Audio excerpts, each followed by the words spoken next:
really easily with this really recognizable, iconic brand. Makes sense.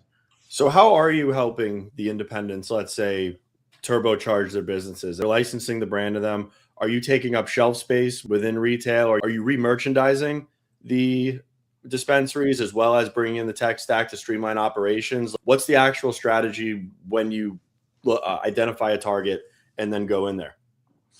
Absolutely, Anthony. We're bringing in products. What you're seeing in Anthony is different markets work different ways. You're seeing a lot of trading between big MSOs on shelf space for products in different scenarios. You're seeing distributors that are controlling a series of brands in some states and controlling payment and where things are placed on shelf space. So you have this never-ending friction in the industry between big and small. And so to level set that on kind of an anti-MSO model is to bring in the infrastructure, also bring in the products, the branding, and the ability to work with those. Because we work with a lot of big MSOs too, right? We work with companies on that side of the equation. So being able to have those conversations, bridge those gaps is hugely important, not only from a product standpoint, a marketing standpoint, but also a technology stack standpoint, which is amazing that FlowHub gives us. We met with a lot of different companies and had a lot of different conversations, and the way that FlowHub's built to integrate into these systems, to bring loyalty into the loyalty programs into these systems, Right.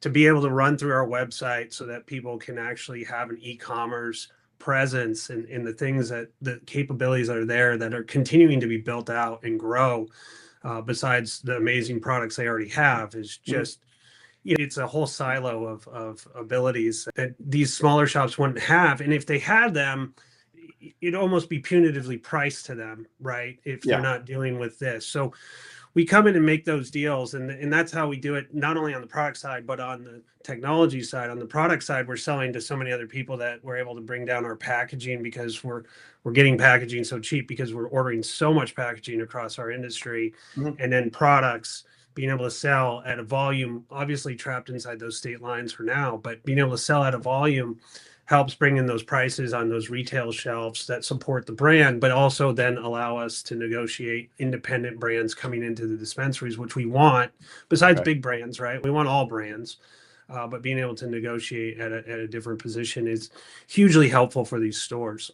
So you're not only working with these businesses at the ground level of retail, you're also bringing in your distribution relationships, I'm assuming manufacturing relationships to a certain degree, and then creating economies of scale to get them cheaper product, expand margins, create a healthier business, and be able to, I'm assuming, scale and grow their businesses under your umbrella. 100%, Anthony. And I think there's a lot of moving parts on that, and it depends on the state and how the state works and the trade level between shops, manufacturing, and grows. So filling in those components is hugely important for a store because the store is ultimately interfacing with the customer, right? And so being able to interface appropriately and properly with that customer is huge, right? Being able to give the dispensaries the power to do that from a tech stack to a product stack is going to allow them to grow and continue to exist because it's tough with the taxation, the rules, the regulations, the compliance, all these mechanisms that they're battling with on a daily basis. And you have sometimes in some of these shops, you have one guy that's doing 12 different jobs. So being able to free that person up with technology and with retail solutions on products is huge.